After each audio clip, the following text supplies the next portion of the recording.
Hello NEET 2026 aspirants.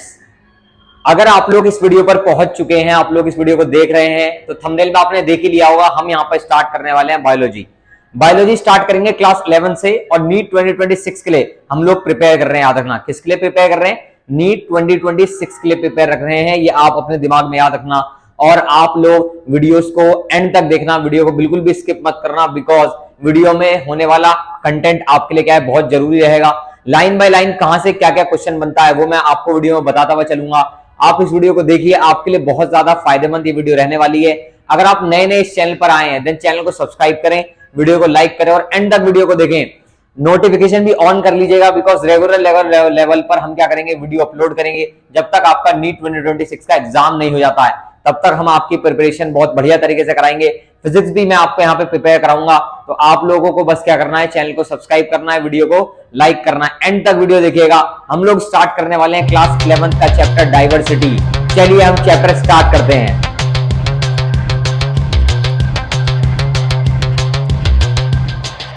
तो जैसा कि मैंने आपको बताया, हम लोग जिस चैप्टर से स्टार्ट करने वाले हैं वो चैप्टर है लिविंग वर्ल्ड। तो चैप्टर 1 क्लास 11 का लिविंग वर्ल्ड हम स्टार्ट करने वाले हैं। तो एक एक करके ध्यान से चीजों को समझने की कोशिश करेंगे।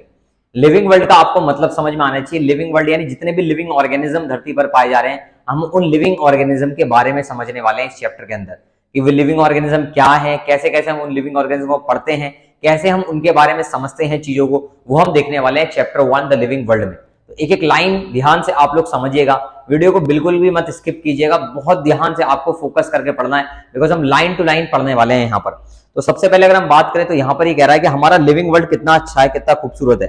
हमारा लिविंग वर्ल्ड जो है वो आपका बहुत ज्यादा क्या है, इंटरेस्टिंग है। बिकॉज लिविंग ऑर्गेनिज्म में, लिविंग वर्ल्ड में डिफरेंट डिफरेंट टाइप के क्या पाए जाते हैं, आपके ऑर्गेनिजम्स पाए जाते हैं।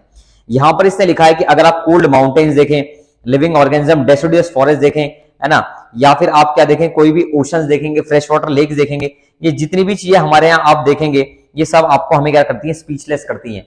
यानी ये सब चीजें जो है ऐसी हैं जो कि हमें क्या है, सोचने पर मजबूर करती हैं कि हमारा लिविंग वर्ल्ड कितना ज्यादा अच्छा है, कितना ज्यादा क्या है, खूबसूरत है। ठीक है, तो यहाँ इन्हीं जगह पर आपके लिविंग ऑर्गेनिज्म पाए जाते हैं, चाहे वो कोल्ड माउंटेन्स हो, चाहे डेसिडियस फॉरेस्ट हो, चाहे ट्रॉपिकल रेन फॉरेस्ट हो, चाहे कैसा भी इलाका हो, डेजर्ट वाला इलाका हो, चाहे प्लेन वाला इलाका हो, आपके कैसे भी इलाके पाए जाते हैं, वहां पर आपका लिविंग ऑर्गेनिज्म पाया जाता है। डिफरेंट डिफरेंट टाइप के हमें लिविंग ऑर्गेनिज्म देखने को मिलते हैं। जैसे यहाँ पे देखा है इसमें beauty of galloping horse. Galloping horse, एक हॉर्स घोड़ा आपको कूदता हुआ दिखाई दे रहा है।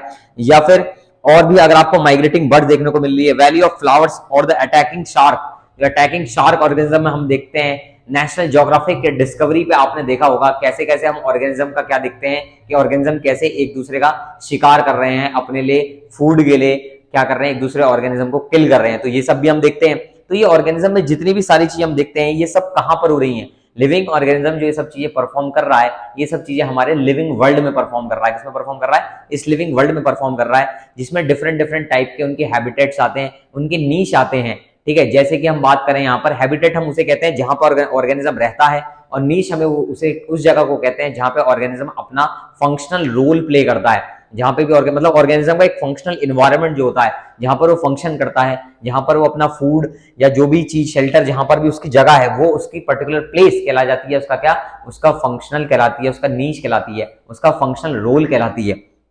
तो यहाँ पर यही बात है कि जितने भी ऑर्गेनिज्म हमारे यहाँ पर रहते हैं, तो उन्हीं ऑर्गेनिज्म के बारे में हम यहाँ पर पढ़ने वाले हैं। तो हमारा क्वेश्चन जो है वो यहाँ पर ये रहने वाला है कि ये जितने भी ऑर्गेनिज्म है, नॉन लिविंग और लिविंग के बीच का यहाँ पे पूछ रहा है कि what is the purpose of life, living organism और नॉन लिविंग ऑर्गेनिज्म के बीच का डिफरेंस क्या है। तो अगर आपने क्लास 10th में अच्छे से पढ़ा हो तो आप जानते होंगे लिविंग ऑर्गेनिज्म और नॉन लिविंग ऑर्गेनिज्म के बीच का जो डिफरेंस है वो है सेल के लेवल पे होने वाले मूवमेंट। जो सेलुलर लेवल पे मूवमेंट होते हैं वो एक लिविंग ऑर्गेनिज्म में देखने को मिलते हैं। जो नॉन लिविंग ऑर्गेनिज्म होता है उसमें कोई भी सेल लेवल पे हमें मूवमेंट देखने को नहीं मिलते। वहीं अगर हम बात करें लिविंग ऑर्गेनिज्म की, तो हमें क्या दिखता है, मॉलिक्यूलर रिएक्शंस दिखती हैं, जिन्हें हम मिलाकर कहते हैं मेटाबॉलिज्म। हमें मेटाबॉलिज्म देखने को मिलता है एक लिविंग ऑर्गेनिज्म के अंदर, बट नॉन लिविंग ऑर्गेनिज्म के अंदर कोई भी एज सच मेटाबॉलिज्म नहीं होता है। कोई भी आपकी पर्टिकुलर रिएक्शंस हमें नॉन लिविंग ऑर्गेनिज्म के अंदर देखने को नहीं मिलती हैं, बट लिविंग ऑर्गेनिज्म के अंदर हमें देखने को मिलती हैं। तो यहाँ पर ये सब बात है। तो अगर हम बात करें कि कोई भी लिविंग ऑर्गेनिज्म और नॉन लिविंग ऑर्गेनिज्म के बीच का डिफरेंस क्या है, तो आपको दो मेजर डिफरेंस याद रखने हैं। एक तो याद रखना है कि जो लिविंग ऑर्गेनिज्म होता है वो लिविंग ऑर्गेनिज्म की बॉडी के अंदर मेटाबॉलिज्म होता है। दूसरा उसके अंदर सेलुलर क्या होते हैं, सेल लेवल पर मूवमेंट होते हैं, मॉलिक्यूलर मूवमेंट जिन्हें हम कहते हैं, क्या कहते हैं, जो सेल के अंदर होने वाले मूवमेंट जो है उनको हम मॉलिक्यूलर मूवमेंट्स कहते हैं। वो एक लिविंग ऑर्गेनिज्म के अंदर ही हमें देखने को मिलते हैं। ठीक है, नेक्स्ट अगर हम बात करें तो नेक्स्ट हम आ जाते हैं diversity in the living world. अगर आप अपने चारों ओर देखें, चाहे वो प्लांट को देखें, चाहे इंसेक्ट को देखें, चाहे बर्ड्स को देखें, पेट्स, एनिमल्स, ये जितनी भी सारी की सारी चीजें आप लोग देखते हैं, ये सब ऑर्गेनिज्म क्या है, ये सब ऑर्गेनिज्म ही तो डाइवर्सिटी है। अलग अलग टाइप के ऑर्गेनिज्म आपको देखने को मिलते हैं, चाहे वो मैमल्स हो, चाहे बर्ड्स हो, चाहे रेप्टाइल्स हो, चाहे एम्फीबियंस हो, जितने भी डिफरेंट डिफरेंट टाइप के आप ऑर्गेनिज्म इन्वायरमेंट में देख रहे हैं, वो सब ही तो डाइवर्सिटी है। ये सब मिलाकर ही डाइवर्सिटी कहलाती है। क्या कहलाती है? डाइवर्सिटी। इसे हम बोलते हैं diversity of the living world, कि हमारे लिविंग वर्ल्ड की ये क्या है, डाइवर्सिटी है। तो यहां पर अगर आप और आगे जाएंगे तो ये कह रहे हैं कि अब जितना आप एरिया बढ़ाते जाएंगे, जितना ज्यादा आप अपना एरिया ऑफ ऑब्जर्वेशन, मान लो मैं बहुत छोटे एरिया में स्टडी कर रहा हूं, एक छोटा एरिया, मान लो आपके मोहल्ले में मैं स्टडी कर रहा हूं, तो आपके मोहल्ले में मुझे कम ऑर्गेनिज्म मिलेंगे। वहीं मैं अगर उसका जो एरिया है वो बढ़ा दूंगा, ज्यादा एरिया में अगर मैं कवर करूंगा तो मुझे ज्यादा से ज्यादा ऑर्गेनिज्म देखने को मिलेंगे। मान लो आपके मोहल्ले में भाई 3-4 ऑर्गेनिज्म पाए जाते हैं, गाय आपके ऑर्गेनिज्म में, मतलब उस मोहल्ले में पाई जा रही है, डॉग आपके ऑर्गेनिज्म वहां पे पाए जा रहे हैं मोहल्ले में, है ना। कुछ मान लो कुछ लोगों ने बिल्लियां पाल रखी हैं, चूहे भी होते हैं बेसिकली हमारे घरों में। तो ये कुछ ऑर्गेनिज्म है जो हमारे आसपास पाए जाते हैं। अगर मैं अपना एरिया बढ़ा दूंगा तो हो सकता है उस एरिया में और भी बहुत सारे ऑर्गेनिज्म इंडल्ज हो जाएं। तो जितना हम एरिया बढ़ाते रहते हैं उतने ज्यादा ऑर्गेनिज्म उसमें आपको देखने को मिलते हैं, अलग अलग प्रकार के ऑर्गेनिज्म आपको देखने को मिलते हैं। ऐसा यहाँ पर ये एनसीईआरटी की जो लाइन है समझाना चाह रही है। ये कह रहे हैं कि अगर आप कोई भी डेंस फॉरेस्ट विजिट करते हैं, यहाँ पर ये लाइन देख सकते हैं आप, if you were to visit a dense forest, अगर आप कोई डेंस फॉरेस्ट विजिट करेंगे तो देन आप देख सकते हैं वहां पर क्या है, बहुत डिफरेंट डिफरेंट काइंड के लिविंग ऑर्गेनिज्म पाए जाते हैं, है ना। Different plant, different animals, different organism वहां आपको देखने को मिलते हैं। वो सब आपका किसको रिप्रेजेंट करते हैं? स्पीशीज को रिप्रेजेंट करते हैं। अलग अलग टाइप के ऑर्गेनिज्म आपको वहां पर देखने को मिलते हैं किसी भी जब आप डेंस फॉरेस्ट को विजिट करते हैं। यहां पर देखा है, एक बात लिखी हुई है कि 1.7 से लेकर 1.8 मिलियन लगभग स्पीशीज अब तक नोन है। 1.7 से लेकर 1.8 मिलियन बताते हैं धरती पर ओवरऑल क्या है नंबर ऑफ स्पीशीज, ये नोन है और डिस्क्राइब्ड भी है आपका। यही तो हमारी क्या है, बायोडाइवर्सिटी।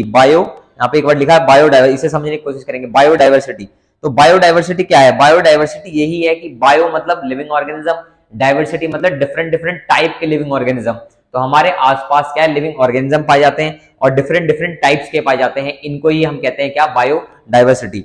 तो अगर आप एनसीईआरटी के इस पेज को समअप करें तो इस पेज में एक तो वो लिविंग वर्ल्ड के बारे में बता रहा है, लिविंग और नॉन लिविंग क्या है, हमारे कैसे कैसे डिफरेंट डिफरेंट हैबिटेट्स होते हैं जहां पर आपका ऑर्गेनिज्म पाया जाता है। एक वर्ड हमने सीखा, नीश। नीश वो जगह होती है जहां पर ऑर्गेनिज्म अपना फंक्शनल रोल प्ले करता है। क्या रोल प्ले करता है? Functional role. जहां भी वो अपना फंक्शन परफॉर्म करता है, जो भी वो काम कर रहा है, जो भी चीज वो कर रहा है ऑर्गेनिज्म, वो अपने नीश में करता है। कहां पे करता है? नीश में। और हैबिटेट एक थोड़ा ब्रॉड टर्म है। हैबिटेट एक ब्रॉड टर्म है कि उसका हैबिटेट क्या है, वो जहां रह रहा है वहां का एनवायरमेंट क्या है, वो सारी बातें उसका क्या है, हैबिट, किस जगह पर वो रहता है वो उसका हैबिटेट हो जाता है। फिर हमने लिविंग और नॉन लिविंग ऑर्गेनिज्म में देखा तो डिफरेंस मैंने आपको बताया, क्लास 10th में भी आप ये डिफरेंस पढ़ कर आए थे और यहां पर भी आपने डिफरेंस समझा कि आपका कोई भी ऑर्गेनिज्म जिसके अंदर सेल लेवल पर मूवमेंट हो रहे हैं वो लिविंग ऑर्गेनिज्म के अंदर ही हो सकते हैं, सेल्यूलर लेवल पर मूवमेंट। वहीं अगर हम बात करें नॉन लिविंग ऑर्गेनिज्म के अंदर, उसके अंदर सेलुलर लेवल पर मूवमेंट देखने को नहीं मिलते हैं। वहीं हम मेटाबॉलिज्म की बात करें तो मेटाबॉलिज्म भी लिविंग ऑर्गेनिज्म का कैरेक्टरिस्टिक फीचर है। नॉन लिविंग ऑर्गेनिज्म के अंदर हमें मेटाबॉलिज्म देखने को नहीं मिलता है। फिर हम diversity in the living world पर आए। यहां पर हमने देखा कि कैसे हमारे आसपास डिफरेंट टाइप के हैबिटेट हैं, तो वहां डिफरेंट डिफरेंट टाइप के हमें ऑर्गेनिज्म देखने को मिल रहे हैं। डिफरेंट डिफरेंट टाइप के आपके ऑर्गेनिज्म पाए जाते हैं, चाहे वो प्लांट हो, चाहे एनिमल्स हो, चाहे बैक्टीरिया हो, चाहे और भी किसी भी टाइप की आपकी चीज हो, आपको डाइवर्सिटी अपने आसपास देखने को मिलती है। जैसे जैसे आप अपना एरिया बढ़ाते जाते हैं वैसे वैसे आपको पता होगा, मैं एरिया बढ़ाता जाऊंगा तो ऑर्गेनिज्म बेसिकली उसमें क्या है, और ज्यादा मैं स्टडी कर पाऊंगा, और ज्यादा ऑर्गेनिज्म क्या है, इंडल्ज होते जाएंगे। ठीक है, फिर हमने लास्ट में देखा 1.7 टू 1.8 मिलियन लगभग स्पीशीज क्या है हमें नोन है, हमने ये देखा। अगर हम एनसीईआरटी के नेक्स्ट पेज पर जाएं तो यहाँ नेक्स्ट पेज की बहुत सारे millions of plant and animals हमारे लिविंग वर्ल्ड में पाए जाते हैं। डिफरेंट डिफरेंट टाइप के प्लांट्स हैं, डिफरेंट डिफरेंट टाइप के लिविंग ऑर्गेनिज्म पाए जाते हैं। तो अब यहाँ प्रॉब्लम ये आ रही है कि जितने भी हम अब इतनी सारी डाइवर्सिटी हो गई हमारे आसपास, तो अब इन ऑर्गेनिज्म को पढ़ना बहुत ज्यादा डिफिकल्ट हो जाता है। आप इतने सारे ऑर्गेनिज्म को पढ़ कैसे पाएंगे, इतने सारे ऑर्गेनिज्म को स्टडी कैसे कर पाएंगे? तो उसी को स्टडी करने के लिए, इतने सारे ऑर्गेनिज्म को समझने के लिए, इतने सारे ऑर्गेनिज्म को स्टडी करने के लिए हम लोग क्या है एक डिफरेंट टाइप का सिस्टम लाए हैं, क्या लाए हैं, सिस्टम लाए हैं जिससे हम ऑर्गेनिज्म को स्टडी कर पाते हैं। तो यहां पर क्या है, यहां पर सबसे पहला ये है कि अगर ऑर्गेनिज्म एक जगह पर, मान लो मैं ऑर्गेनिज्म को इंडिया में अलग नाम से जानता हूं, बट फ्रांस में उस ऑर्गेनिज्म को अलग नाम से जाना जाता है, यूएस में उस ऑर्गेनिज्म को अलग नाम से जाना जाता है, तो आप खुद सोचिए स्टडी आपका कितना ज्यादा क्या हो जाएगी, डिफिकल्ट हो जाएगी, अगर हम डिफरेंट डिफरेंट टाइप के ऑर्गेनिज्म को समझने लग जाए तो यहां पर यही चीज आ जाती है आपकी किसकी, नोमेनक्लेचर की। तो आपको ऑर्गेनिज्म का नोमेनक्लेचर, एक नामकरण करना पड़ेगा। नोमेनक्लेचर का मतलब क्या समझते हैं हम, नामकरण। आपको ऑर्गेनिज्म को नाम देना पड़ेगा, उसका नामकरण करना पड़ेगा। जैसे कोई बच्चा होता है तो उसका हम नामकरण करते हैं ना बचपन में, हमारे पास 2 बच्चे हैं मान लो, हम उनका नामकरण अगर नहीं करेंगे तो हम उन्हें कैसे बुलाएंगे फिर, तो वैसे ही हमने क्या करा है यहाँ पे। अच्छा, जो नामकरण होता है, अगर एक बच्चे के बहुत सारे नाम हो तो डिफिकल्ट हो जाता है उसको पुकारना, वहीं अगर उसका एक नाम हो तो सब उसी नाम से उसे जानेंगे अच्छे से। तो वैसा ही कुछ यहाँ पर है कि हमने क्या करा, इंटरनेशनल लेवल पर ऑर्गेनिज्म को एक पर्टिकुलर नाम से जाना जाता है, उसी चीज को हम क्या कहते हैं, उसका नोमेनक्लेचर करना। क्या करना, नोमेनक्लेचर। नोमेनक्लेचर और ऑर्गेनिज्म, नोमेनक्लेचर और नेमिंग तभी पॉसिबल हो पाएगी when the organism is described correctly, जब हम ऑर्गेनिज्म को करेक्टली डिस्क्राइब करेंगे। और ये प्रोसेस हमारा क्या कहलाएगा, ये प्रोसेस हमारा कहलाएगा आइडेंटिफिकेशन। क्या कहलाएगा, आइडेंटिफिकेशन हमारा प्रोसेस कहलाएगा। ठीक है, तो यहां पर अगर आप लाइन देख के समझने की कोशिश करें, वो कह रहा है नोमेनक्लेचर और naming is only possible when the organism is described correctly, we know to what organism the name is attached to, this is known as identification. वे अगर हमने किसी भी ऑर्गेनिज्म का नोमेनक्लेचर करा है तो हमें ये भी पता होना चाहिए वो नाम किस पर्टिकुलर ऑर्गेनिज्म से अटैच्ड है, वो नाम किस पर्टिकुलर ऑर्गेनिज्म का है। अगर हमें ये पता चल जाएगा वो नाम किस पर्टिकुलर ऑर्गेनिज्म से अटैच्ड है, किस पर्टिकुलर ऑर्गेनिज्म का वो नाम है, तो हम उस ऑर्गेनिज्म को आइडेंटिफाई कर पाएंगे। तो यहाँ पे नोमेनक्लेचर और आइडेंटिफिकेशन 2 शब्द हमने समझे। हमने सबसे पहले देखा कि बहुत सारे ऑर्गेनिज्म पाए जा रहे हैं, इनको आपको क्या करना पड़ेगा, इनका नामकरण हमें देना पड़ेगा, तो उसी चीज को हमने नोमेनक्लेचर बोल दिया। देन सेकंड चीज हमने क्या पढ़ी, आइडेंटिफिकेशन, यानी नामकरण करने के बाद आपको उस ऑर्गेनिज्म को उस पर्टिकुलर नाम से सबको जानना भी आना चाहिए कि हाँ भाई इस पर्टिकुलर ऑर्गेनिज्म का ये नाम है, इसके ये फीचर्स हैं, तो वो हमें इस प्रोसेस को हम क्या कहते हैं, आइडेंटिफिकेशन कहते हैं। क्या कहते हैं, आइडेंटिफिकेशन। स्टडी को फैसिलिटेट करने के लिए बहुत सारे साइंटिस्ट ने एक सिस्टमैटिक प्रोसीजर बनाया, एक प्रोसीजर बनाया किसी भी ऑर्गेनिज्म को साइंटिफिक नेम देने का। तो वो यहां पर आप देख सकते हैं, यहां पर 2 आपको क्या है फुल फॉर्म याद रखनी है, कई बार आपके नीट के एग्जाम में पूछी गई है। एक तो है ICBN, ICBN international code for botanical nomenclature, और एक आई, तो हमने देखा आईसीबीएन को हम क्या बोलेंगे, आईसीबीएन को बोलेंगे हम international code for botanical nomenclature, और आईसीजेडएन को हम बोलेंगे international code of zoological nomenclature. ये बेसिकली क्या है, आपके बॉटनिकल नोमेनक्लेचर, यानी बॉटनी में जितने भी नाम होते हैं, प्लांट्स और एनिमल, प्लांट्स के जितने भी नाम होते हैं वो सब हम आईसीबीएन में पढ़ते हैं। और आईसीजेडएन क्या डिसाइड करता है आपका, यानी जूलॉजिकल जितने भी नाम होंगे, यानी एनिमल्स के जितने भी नाम होंगे उन्हें हम डिसाइड करता है। तो ये तो हो बात हमारी कि कौन किसका क्या क्या नाम डिसाइड कर रहा है, लेकिन अब बात आती है कि हमें नोमेनक्लेचर करना कैसे है। तो नोमेनक्लेचर करने के तरीका क्या होता है कि हम किसी भी नाम को 2 कंपोनेंट में पढ़ते हैं। कितने कंपोनेंट में, 2 कंपोनेंट में। तो एक कंपोनेंट तो होता है हमारा जेनेरिक नेम, और एक कंपोनेंट होता है हमारा स्पेसिफिक एपिथेट। यहां पर आप देखेंगे एक कंपोनेंट हमारा जेनेरिक नेम है और दूसरा कंपोनेंट क्या है, नाम का हमारा स्पेसिफिक एपिथेट है। तो नाम में एक हमारा जेनेरिक और एक हमारा स्पेसिफिक एपिथेट, दोनों मिलाकर नाम बनता है, इसलिए दो को बोलते हैं बाय, यानी ये है बायनोमियल नोमेनक्लेचर। आपका कैसा नोमेनक्लेचर है, बायनोमियल नोमेनक्लेचर है। सबसे पहली बार जिस साइंटिस्ट ने नाम दिया था ये, उस साइंटिस्ट का नाम आपको यहाँ पे याद रखना है, कैरोलस लीनियस। यहाँ पे एक नाम लिखा हुआ है कैरोलस लीनियस, ये लिखा ना, Carolus Linnaeus. Carolus Linnaeus basically एक साइंटिस्ट है जिनका नाम आपको याद रखना है, जिन्होंने बायनोमियल नोमेनक्लेचर हमें क्या करा था, दिया था। अब ये बायनोमियल नोमेनक्लेचर क्यों है, क्योंकि जेनेरिक नेम और स्पेसिफिक एपिथेट मिलके नाम बनता है। इसके कुछ स्पेसिफिक रूल्स होते हैं, वो रूल्स भी हम देखेंगे। उससे पहले आप साइंटिफिक नेम मैंगो का देखिए, एनसीईआरटी में मैंगो का साइंटिफिक नेम यहाँ पे रिटर्न है, मैंजीफेरा इंडिका। यहाँ पर नाम लिखा है, क्या लिखा है, मैंजीफेरा इंडिका। तो मैंजीफेरा उसका क्या है, आपका जेनेरिक नेम है, इंडिका आपका क्या है, स्पेसिफिक एपिथेट है। मैंजीफेरा क्या है आपका, मैंजीफेरा है आपका जेनेरिक नेम, और आपका इंडिका क्या है, स्पेसिफिक एपिथेट। दोनों मिलके आपका बायनोमियल नोमेनक्लेचर यहाँ पर तैयार होता है, बायनोमियल नोमेनक्लेचर यहाँ पर बनता है। इसके कुछ रूल्स हैं, वो रूल्स हम देखेंगे। सबसे पहला, ये जितने भी नाम है ये लैटिन लैंग्वेज में लिखे जाते हैं। पहला रूल लैटिन लैंग्वेज रूल से आपके नीट में क्वेश्चन आया है। आप इवन बोर्ड्स के एग्जाम, आप अपने 11th क्लास के एग्जाम देंगे, वहां पर भी आएगा, और नीट में भी बहुत ज्यादा इंपॉर्टेंट है। नीट में तो इंपॉर्टेंट है ही, तो वहां पे ध्यान से समझने की कोशिश करेंगे। बायोलॉजिकल नेम रिटर्न होंगे लैटिन में, और मतलब जब भी आप इसे लिखेंगे तो लैटिन लैंग्वेज में लिखे जाएंगे, और जब प्रिंट करेंगे तो इटैलिक्स में प्रिंट करेंगे। किसमें, इटैलिक्स में। ठीक है, तो ये होते लैटिन लैंग्वेज में है, पर जब आप इन्हें लिख रहे हैं या प्रिंट करवा रहे हैं तो आपको किसमें कराना पड़ेगा, इटैलिक्स में कराना पड़ेगा। और जब भी आप इन्हें हैंड रिटन करेंगे तो आपको दोनों वर्ड को सेपरेटली अंडरलाइन करना पड़ेगा। जब भी आप इन्हें हैंड रिटन लिखेंगे तो आपको मैंजीफेरा को अलग से अंडरलाइन करना पड़ेगा और इंडिका को अलग से अंडरलाइन करना पड़ेगा जब आप हैंड रिटन लिखोगे, बिकॉज आप हाथ से तो इटैलिक्स में लिख नहीं सकते, तो आप इसलिए मैंजीफेरा को अलग से अंडरलाइन करेंगे, इंडिका को अलग से अंडरलाइन करेंगे, तब जाके आपका पूरा बायोलॉजिकल नेम अच्छे तरीके से रूल्स को फॉलो करते हुए बनेगा। पहला दूसरा रूल क्या कहता है कि स्टार्टिंग का वर्ड जो है वो जीनस को बता रहा है यानी जेनेरिक नेम को, और दूसरा वाला आपका स्पेसीज को बता रहा है, स्पीशीज यानी स्पेसिफिक एपिथेट बता रहा है। तो पहला रूल क्या है, पहला रूल ये है कि आप ये लैटिन लैंग्वेज में होते हैं, राइट हम इन्हें इटैलिक्स में करते हैं, प्रिंट हम इन्हें इटैलिक्स में करते हैं। जब भी हम इन्हें हैंड रिटन हाथ से लिखेंगे तो हम इन्हें कैसे लिखेंगे, हाथ से जब भी हम इन्हें लिखेंगे तो हम इन्हें लिखेंगे आपका किसमें, हम इन्हें जब सेपरेटली नॉर्मल लिखेंगे सेपरेटली अंडरलाइन कर देंगे। तीसरा रूल आपका क्या बताता है, तीसरा रूल ये बताता है कि आप क्या करेंगे, इन्हें ये जो नाम है इसमें पहला वर्ड जीनस है, दूसरा वर्ड क्या आपका स्पेसिफिक एपिथेट है, तो ये हो जाता है। नेक्स्ट अगर हम यहाँ पर आपका आ जाएं और आप यहाँ पर समझने की कोशिश करें तो यहाँ पर हम देखते हैं कि आपका इसके कुछ और भी रूल्स हैं, वो रूल्स हम देखने की कोशिश करेंगे, उन्हें भी आप ध्यान से समझिएगा।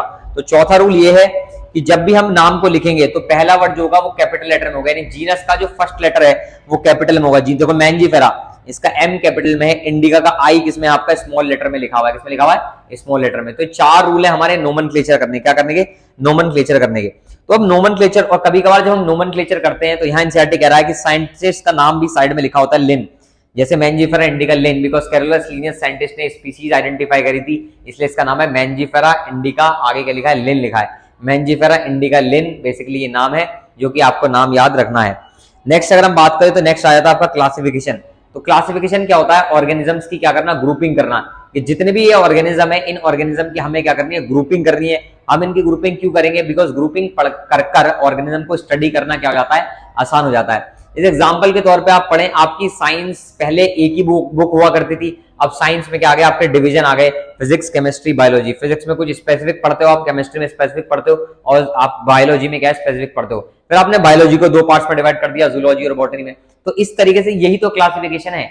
ऐसे आपको एनिमल्स को भी क्लासिफाई करना पड़ेगा, ग्रुपिंग एनिमल्स की करनी पड़ेगी, तभी ग्रुपिंग कर इनको पढ़ना आसान हो जाता है। तो तीन तरीके से हम ऑर्गेनिज्म को स्टडी करते हैं पूरी तरीके से। सबसे पहले हम क्या करते हैं, उसका नोमेनक्लेचर, फिर हम उसे आइडेंटिफिकेशन, देन आपका क्या आता है, क्लासिफिकेशन। क्या आता है, क्लासिफिकेशन।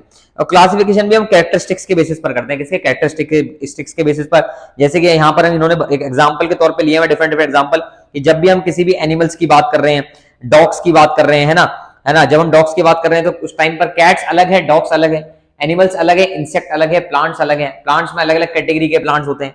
तो यहाँ पर इन्होंने बोला कि जितने भी, चाहे कैट हो गया, मैमल हो गया, वीट हो गया, राइस हो गया, प्लांट हो गया, एनिमल्स हो गया, इन सबको हम कैटेगरीज बोलते हैं। और साइंटिफिक टर्म जो कैटेगरी का है वो टेक्सा।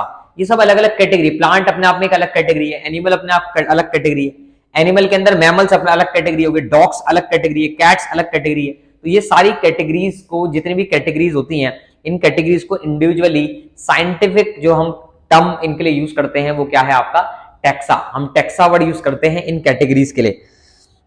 नेक्स्ट अगर आप बात करें कैरेक्टरिस्टिक्स के बेसिस पर, जितने भी लिविंग ऑर्गेनिज्म का उनको हम क्लासिफाई करते हैं डिफरेंट डिफरेंट टेक्सा में। हम ऑर्गेनिज्म को अलग अलग टेक्सा में क्लासिफाई करते हैं, और इसी की स्टडी को, इसी प्रोसेस ऑफ क्लासिफिकेशन को हम कहते हैं टेक्सोनॉमी। क्या कहते हैं, टेक्सोनॉमी। हम क्या करते हैं, ऑर्गेनिज्म को अलग अलग उसमें कैटेगरीज में क्या करते हैं, क्लासिफाई करते हैं, अलग अलग टेक्सा में क्लासिफाई करते हैं। किसी ऑर्गेनिज्म को किसी ग्रुप में रखते हैं, जैसे प्लांट लेवल पर हमें कौन से रखने हैं, फिर प्लांट के अंदर कौन से रखने हैं, फिर उसके अंदर ऐसे हम डिवाइड करते रहते हैं, है ना। जैसे साइंस की किताब है, हमें पता है फिजिक्स केमिस्ट्री बायोलॉजी, फिजिक्स के अंदर हमें कौन कौन सी किताब रखनी है, chemistry, inorganic chemistry, organic chemistry, physical chemistry, chemistry के अंदर आ जाता है, बायोलॉजी में जूलॉजी और बॉटनी आ जाता है। आपका यहाँ पे फिजिक्स में मैकेनिक्स अलग पढ़ते हो आप, काइनेमेटिक्स, स्टैटिक्स, डायनामिक्स, ऐसे अलग अलग पार्ट्स हैं, आपने पार्ट्स पढ़े होंगे, समझे होंगे। तो इस तरीके से क्या हो रहा है, क्लासिफिकेशन होता जा रहा है। जो जो जिस जैसा फीचर सिमिलर रखता है, अब जब हम प्लांट की स्टडी करेंगे तो जब भी हम किसी भी प्लांट की स्टडी करेंगे उसे बॉटनी में डाल देंगे, किसी भी एनिमल की स्टडी करेंगे उसे जूलॉजी में डाल देंगे।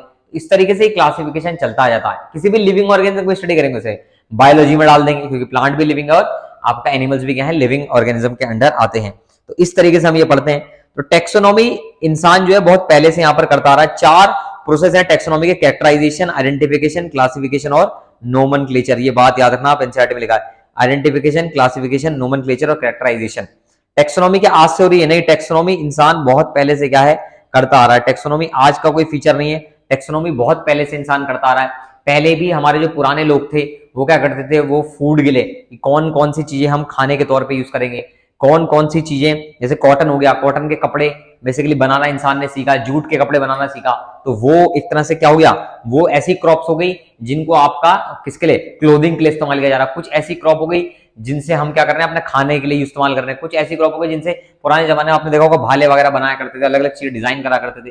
तो इंसान पहले से ही क्या कर रहा है, क्लासिफाई करता जा रहा है चीजों को कि किस चीज से हम क्या करेंगे, किस चीज, बांस की लकड़ी से क्या करेंगे, बैम्बू की लकड़ी से क्या करेंगे, है ना, घर कौन सी लकड़ी से बनाएंगे, शेल्टर कौन सी लकड़ी से बनाएंगे। तो ये क्लासिफिकेशन पहले से हम करते आ रहे हैं। अब का क्लासिफिकेशन थोड़ा सा अलग है। आपके क्लासिफिकेशन में प्लांट्स और एनिमल्स को डिवाइड करके इजीली तरीके से पढ़ने की कोशिश करते हैं, हम ग्रुप करते हैं कौन सा प्लांट किस ग्रुप में आना चाहिए, कौन सा एनिमल किस ग्रुप में आना चाहिए। धीरे धीरे करके आप पढ़ेंगे तो और अच्छे से यहाँ पर समझ पाएंगे। यहाँ पर एक वर्ड लिखा है सिस्टमैटिक। सिस्टमैटिक्स क्लासिफिकेशन में हमें क्या है, ये भी देखना होता है कि हमें ऑर्गेनिज्म की रिलेशनशिप क्या है। यानी जैसे जैसे ह्यूमन है तो ह्यूमन इवोल्यूशनरी रिलेशनशिप ह्यूमन को जो मैच करता है वो किससे मैच करता है, हमारा इवोल्यूशनरी रिलेशनशिप चिंपैंजी से मैच करता है। इसलिए हमें चिंपैंजी के साथ ग्रुपिंग करनी होगी हमारी, है ना।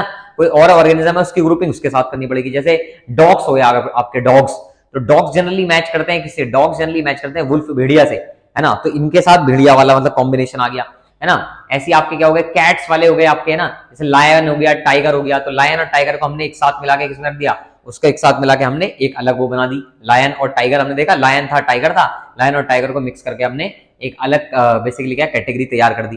इस तरीके जो सिमिलर फीचर वाले हम एक साथ रखते जाएंगे। रिलेशनशिप इवोल्यूशनरी हम उसे भी ध्यान में रखेंगे। इसी को हम सिस्टमैटिक्स कहते हैं। क्या कहते हैं, सिस्टमैटिक्स। लीनियस ने ये वर्ड पहली बार यूज करा था, आपको याद रखना किसने यूज करा था, कैरोलस लीनियस ने ये वर्ड पहली बार आपका इस्तेमाल करा था। तो ये आपको यहाँ पर याद रखना होगा, ठीक है।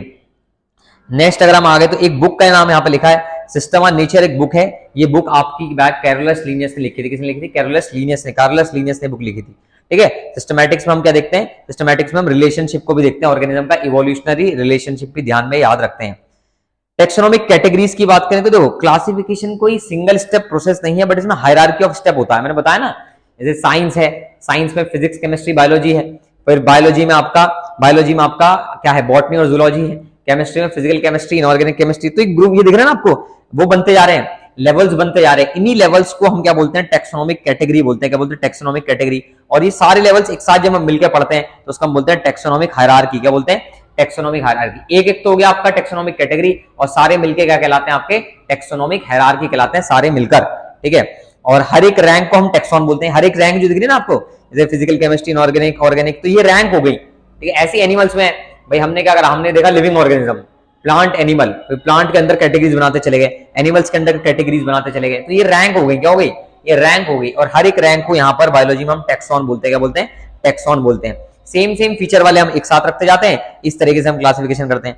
एग्जाम्पल के तौर पर यहाँ बोला इंसेक्ट जैसे है, इंसेक्ट के क्या होते हैं, 3 पेयर ऑफ जॉइंटेड लेग्स होते हैं। तो इंसेक्ट में हमने एक वो बना दिया फीचर कि भाई एनिमल के अंदर इंसेक्ट में वो आएंगे जिनके अंदर 3 पेयर ऑफ जॉइंटेड लेग्स होंगे। तो जिस ऑर्गेनिज्म के अंदर 3 पेयर ऑफ जॉइंटेड लेग्स हमें देखने को मिल रहे हैं उसे हम इंसेक्टा में डाल देते हैं, इंसेक्ट में डाल देते हैं, किस में डाल देते हैं, इंसेक्ट में डाल देते हैं। तो ऐसे करके अलग अलग कैटेगरीज बना रखे हैं। कैटेगरीज आपका एक तरह से रैंक डिनोट कर रहा है। क्या डिनोट कर रहा है, रैंक एक यूनिट है क्लासिफिकेशन की, पूरे क्लासिफिकेशन एक यूनिट है रैंक, और मिला के सब टेक्सोनोमिकल हायरार्की कहलाता है। आपका कहलाता है टेक्सोनोमिकल हायरार्की। तो अब इसमें देखो, इसमें जितनी भी कैटेगरीज आती है इसको हमने डिवाइड कर रखा है अलग अलग उसमें। तो आप देखिएगा kingdom, phylum, class, order, family, genus, species. आपका आता है केपी कॉफ जीएस, ऐसे याद रखना है, KP COF GS. Kingdom, phylum, class, order, kingdom, phylum, class, order, family, genus, species. Kingdom, phylum, class, order, family, genus, species. KP COF GS आपको याद रखना, केपी कॉफ जीएस। इस तरीके से हम क्लासिफिकेशन करते हैं। अब ये है क्या, इसको आप ध्यान से देखिएगा। सबसे पहला इसमें हमने लास्ट वाला उठाया स्पीशीज। स्पीशीज वो होती हैं जिनमें सबसे ज्यादा कॉमन फीचर होते हैं, जिसमें भी सबसे ज्यादा सिमिलरिटीज दिखेंगी, फंडामेंटल सिमिलरिटीज दिखेंगी, उन्हें हम बोलेंगे कि वो सेम स्पीशीज के हैं। क्या है, सेम स्पीशीज के। हाँ, जैसे मैंजीफेरा इंडिका, मैंजीफेरा इंडिका की अगर बात करें तो, और सोलोनम ट्यूबरसम यानी पोटैटो, और पैंथरा लियो यानी लायन। तो मैंजीफेरा इंडिका, सोलोनम ट्यूबरसम और पैंथरा लियो। मैंजीफेरा इंडिका, मैंजीफेरा जीनस है, इंडिका स्पीशीज है। तो मैंजीफेरा इंडिका, इंडिका स्पीशीज है। सोलोनम ट्यूबरसम पोटैटो, तो पोटैटो में कौन सा आ गया, ट्यूबरसम आ गया। ऐसी पैंथरा लियो में क्या हो गया, लियो यानी लायन के लिए हो गया। तो ये लायन, लियो स्पीशीज, ट्यूबरसम पोटैटो की स्पीशीज, इंडिका मैंगो की स्पीशीज, ये सब अलग अलग स्पीशीज हैं। ये 3 अलग अलग स्पीशीज देखने को मिली यहाँ पे। कितनी स्पीशीज, 3 अलग अलग। जितने भी इंडिका स्पीशीज वाले होंगे वो सारे इंडिका स्पीशीज वाले एक जैसे होंगे, जितने भी ट्यूबरसम वाले होंगे सारे ट्यूबरसम वाले एक जैसे होंगे, जितने भी आपके लियो वाले होंगे वो सारे लियो वाले एक जैसे होंगे। तो इस तरीके से हम कॉमन फीचर्स यहाँ पर क्या है एक साथ जैसे पढ़ते हैं, ठीक है। बाकी देखो पैंथरा क्या है, पैंथरा तो है आपका जीनस। अब पैंथरा जीनस के अंदर एक लायन स्पीशीज भी आती है और टाइगर वाली भी आती है। लायन वाली को हम बोलते हैं पैंथरा लियो और टाइगर वाली को हम बोलते हैं पैंथरा टिग्रिस। लायन वाली को क्या बोलते हैं, पैंथरा लियो, पैंथरा टिग्रिस। तो पैंथरा लियो वाले सारे एक जैसे सेम होंगे, पैंथरा टिग्रिस एक अलग कैटेगरी हो गई, और पैंथरा टिग्रिस वाले सारे एक जैसे होंगे। और लियो और टिग्रिस को एक साथ मिला के पैंथरा में रखा है, जैसे बॉटनी और जूलॉजी को मिला के बायोलॉजी में रखा है। तो लियो और टिग्रिस, लायन और टाइगर को मिला के हमने किस में रखा है, पैंथरा जीनस में रखा हुआ है। किसमें, यानी स्पीशीज को मिला के जीनस में रखेंगे। तो अगला हम देखें तो यहाँ पर हम जीनस के बारे में पढ़ेंगे। स्पीशीज को मिलाकर हम कहां पर रखते हैं, एक साथ जीनस में एक साथ रखते हैं। तो यहां पर आ जाएंगे, देखिए आप, स्पीशीज को मिलाकर हम एक साथ जीनस में रखते हैं। किसमें रखते हैं, जीनस में। अच्छा, होमोसेपियन भी आप समझिएगा, होमोसेपियन हमारा नाम ह्यूमंस का होमोसेपियन है। होमो हमारा जीनस है, सेपियन हमारी स्पीशीज है। तो सेपियन क्या है, हमारी स्पीशीज, होमो क्या है, हमारा जीनस, ठीक है। अब जीनस के बारे में पढ़ेंगे। जो जीनस मैंने बताया, जो भी रिलेटेड स्पीशीज होंगी वो सेम जीनस में रखी जाएंगी। रिलेटेड स्पीशीज कहां रखी जाती है, सेम जीनस में। जैसे कि देखो यहाँ पे मैंने आपको बताया था पैंथरा लियो, Panthera pardus, Panthera tigris. Panthera लियो क्या है आपका लायन, पैंथरा पार्डस क्या आपका लेपर्ड, पैंथरा टिग्रिस क्या आपका टाइगर। पैंथरा लियो, Panthera pardus, Panthera tigris, Panthera लियो, पैंथरा पार्डस, पैंथरा टिग्रिस। तो इन सबके जीनस सेम है, पैंथरा पैंथरा पैंथरा आ रहा सब में, यानी सबके जीनस सेम है, बट सबकी स्पीशीज अलग अलग हैं। तो स्पीशीज वाला स्पीशीज में पढ़ लिया हमने। मैंने बताया था ना आपको, जो सेम स्पीशीज के होंगे तो उसमें जीनस सेम जीनस में डाल दिया जाएगा, जो सेम जीनस के होंगे तो सेम फैमिली में डाल दिया जाएगा। किसमें डाल दिया जाएगा, सेम रखेंगे, सेम फैमिली में, सेम स्पीशीज वाले सेम जीनस में, सेम जीनस वाले किसमें, सेम फैमिली में रखेंगे। तो सेम जीनस वाले देखिए यहाँ पे जीनस, 3 जीनस दिखा रखे हैं आपके, सोलोनम, पेटूनिया और डतूरा। इनको हम रखते हैं सोलोनेसी में। सोलोनम अंडरलाइन कर रखा है मैंने पहले से ही, सोलोनम, डटूरा और पेटूनिया इनको हम रखते हैं किसमें, फैमिली सोलोनेसी में रखते हैं। ऐसी पैंथरा, पैंथरा के साथ हम क्या लेते हैं, पैंथरा में क्या आ जाते हैं आपके कैट्स, पैंथरा और कैट्स, इनको मिला के हम किसमें रखते हैं, इनको हम मिला के फैमिली फेलिडी में रख रहे हैं। किसमें रख रहे हैं, फेलिडी में। पैंथरा वाले भी और कैट्स। पैंथरा में क्या था, पैंथरा टिग्रिस, पैंथरा लियो और पैंथरा पार्डस, यानी लायन, टाइगर, लेपर्ड। तो लायन, टाइगर और लेपर्ड इनको मिला हमने कैट्स के साथ, और कैट्स के साथ मिला के सेम फैमिली में रख दिया। फैमिली का नाम है फेलिडी। जितने भी डॉग्स हो गए, वुल्फ हो गए, भेड़िया हो गए, इन सबको मिला के हमने रखा कैनेडी में। किसमें रखा, कैनेडी में, ठीक है। अब फैमिली को साथ जोड़ेंगे, किसमें आ जाएंगे, ऑर्डर में आ जाएंगे। कौन कौन सी फैमिली साथ साथ जोड़ी हमने फैमिली जोड़ी आपके फेलिडी और कैनेडी। अब फेलिडी और कैनेडी बन गई थी। फेलिडी में कौन थे, पैंथरा लियो, Panthera tigris, Panthera pardus. Kennedy में कौन से थे, डॉग्स और वुल्फ थे। इन दोनों को मिला के, फेलिडी और कैनेडी को मिला के रख दिया ऑर्डर कार्निवोरा में रख दिया। किसमें रख दिया, ऑर्डर कार्निवोरा में हमने यहाँ पे रख दिया, ठीक है। ऑर्डर कार्निवोरा में हमने यहाँ पे रख दिया। तो इस तरीके से बेसिकली आपका क्या है, इस तरीके से हमने ऑर्डर कार्निवोरा में रखा। तो इसके बाद अगर हम देखें, फेलिडी और कैनेडी को हमने कंबाइन करके ऑर्डर रखा कार्निवोरा में। नेक्स्ट अगर हम बात करें तो कॉर्नुलेसी और सोलोनेसी को हमने इंक्लूड करा किसमें, पॉलीमोनियल्स में। कौन सी, आपकी कॉर्नुलेसी और सोलोनेसी, ये दो फैमिली जो थी प्लांट्स की, इनको मिलाकर हमने पॉलीमोनियल्स बना दिया। तो हम जब स्पीशीज को कंबाइन कर रहे हैं तो जीनस आ जा रहा है, जीनस को कंबाइन कर रहे हैं तो फैमिली आ जा रही है, फैमिली को कंबाइन कर रहे हैं ऑर्डर आ जा रहा है। इस तरीके से हमारा पूरा साइकिल चल रही है, ठीक है। तो नेक्स्ट अगर हम बात करें तो नेक्स्ट हमारा क्लास के बाद क्या आ गया, क्लास अब हमारी आती है ऑर्डर के बाद क्लास। तो सेम ऑर्डर वाले सेम क्लास में रखेंगे। ऑर्डर कार्निवोरा, अभी हमने पढ़ा ऑर्डर कार्निवोरा, फेलिडी और कैनेडी मिला के कार्निवोरा था। कार्निवोरा के साथ हमने लिया ऑर्डर प्राइमेटा। ऑर्डर प्राइमेटा जिसमें गोरिल्ला, गिब्बन ये सब आते हैं। तो इनको मिला के, दोनों को मिला के हमने क्या बना दिया, एक सेम क्लास बना दी, क्लास मैमलिया। मैमलिया में और भी बहुत आते हैं, फेलिडी कैनेडी वाले तो आते ही हैं। फेलिडी और कैनेडी मिला के कार्निवोरा था, तो कार्निवोरा और हमने क्या करा, कार्निवोरा के साथ मिला दिया प्राइमेट्स। कार्निवोरा और प्राइमेट्स मिला के हमने किसमें रख दिया, सेम क्लास में रख दिया। क्लासेस को कंबाइन करेंगे तो क्या बन जाएगा, फाइलम बन जाएगा, ठीक है। क्लासेस को कंबाइन करेंगे तो क्या बनेगा, फाइलम बनेगा। जैसे हम फाइलम की बात करें, हम यहाँ पर क्लासेस को कंबाइन करके फाइलम देखते हैं, तो हमारा फाइलम कौन सा आ गया, common feature, presence of notochord, underline रखा देखो, और डोर्सल होरो न्यूरल सिस्टम। तो जिसमें भी नोटोकॉर्ड प्रेजेंट है, स्पाइनल कॉर्ड प्रेजेंट है, पूरा एक वर्टिबल कॉलम है, उनको मिला के हमने किसमें रखा, कॉर्डेट्स के अंदर, फाइलम कॉर्डेटा के अंदर। मतलब देखो सेम सेम ऊपर जाते जा रहे हैं हम, स्पीशीज में सेम फीचर आए तो जीनस, जीनस में तो फैमिली, फैमिली तो ऑर्डर, ऑर्डर से क्लास, क्लास से फाइलम, फाइलम से किंगडम, ठीक है। सेम स्पीशीज वाले जीनस में, सेम जीनस वाले फैमिली में, सेम फैमिली वाले ऑर्डर में, सेम ऑर्डर वाले सेम क्लास में, सेम क्लास वाले सेम फाइलम में, सेम फाइलम वाले सेम किंगडम में। किंगडम में क्या आता है, जैसे प्लांट, अब जितने भी प्लांट वाले थे सारे वो प्लांट में आ गए, जितने भी एनिमल्स वाले थे वो सारे एनिमल्स में आ गए, ठीक है। जितने भी एनिमल्स की हम जब बात कर रहे थे वो सारे हमने किंगडम एनिमिलिया में डाल दिया, जितने हम प्लांट्स की बात कर रहे थे वो सारे हमने किंगडम प्लांटे में डाल दिया। तो इस तरीके से हमारे पूरा किंगडम का क्लासिफिकेशन हो जाता है। ये पूरी हमारी हायरार्की हो जाती है, हायरार्की सिस्टम हमने पढ़ा। लास्ट हमें यहाँ पे दिखा रखा है, देखिए मैन का बायोलॉजिकल नेम, जीनस क्या है, फैमिली, ऑर्डर। मैन का जीनस है होमो, मैन की फैमिली क्या है, Hominidae, order Primata, class Mammalia, phylum chordate, और अगर किंगडम की बात करें तो किंगडम मैन की क्या होगी, एनिमिलिया। ठीक है, ऐसी हाउस फ्लाई के बारे में मस्का डोमेस्टिकस का बायोलॉजिकल नेम है, जीनस इसका मस्का है, स्पीशीज डोमेस्टिकस आप दिख रही है, family मस्किडी, order Diptera, class insecta, phylum arthropoda, और आपका इसका किंगडम क्या आ जाता है, किंगडम आता है एनिमिलिया। ऐसी मैंगो और ऐसी वीट के बारे में। तो ये था चैप्टर का लास्ट पार्ट, हमने पूरा चैप्टर समझा ध्यान से। कोई भी अगर आपका डाउट होगा तो आप वो मेरे को डाउट, मेरी इंस्टाग्राम आईडी मैंने बेसिकली क्या है आपको दे रखी है, प्रोवाइड कर रखी है, वो चैनल के डिस्क्रिप्शन में जाएंगे तो वहां आपको देखने को मिल जाएगी। वहां से आप मेरे कहां पर पहुंच सकते हैं, मेरे आप इंस्टाग्राम चैनल पर जाकर मेरे को कोई भी कमेंट होगा वो कर सकते हैं, कुछ भी डाउट है वो पूछ सकते हैं, यहाँ पर भी कमेंट सेक्शन में डाउट पूछ सकते हैं। बट आपको अगर 1 to 1 पर्सनल मेरे से बात करनी है तो आप इंस्टाग्राम पे जाके मेरे को मैसेज करें, डीएम करें, मैं आपको वहां अपना नंबर प्रोवाइड करूंगा और उस नंबर के जरिए आप मेरे से क्या कर सकते हैं, कॉन्टैक्ट कर सकते हैं। चैनल को सब्सक्राइब रखें, वीडियो को लाइक करें और आप वीडियो को शेयर भी करें। और ऐसे ही हमारे साथ नीट 2026 की जर्नी में जो हमारा मिशन एम्स है उसमें हम हमारे साथ क्या हो जाए, जुड़ जाएं, ताकि हम एम्स को क्या है, हमें क्या करना है, क्रैक करना है, हमें आगे बढ़ना है। तो आप इसी तरीके से हमारे साथ जुड़े रहें और हम ऐसे ही आपकी मदद करते रहेंगे और ऐसे ही हमें अपनी जर्नी पूरी करनी है, हमें अपना एम्स का सपना पूरा करना है। आज की ऑडियो क्वालिटी के लिए मैं आपसे सॉरी मांगना चाहूंगा, बिकॉज ऑडियो क्वालिटी थोड़ी सी आज खराब हो सकती है, बिकॉज आसपास यहाँ पे कांवड़ यात्रा चल रही है इसलिए, है ना। बाकी आप चैनल को सब्सक्राइब रखें, वीडियो को लाइक करें और ऐसे ही हमसे जुड़े रहें। Thank you so much.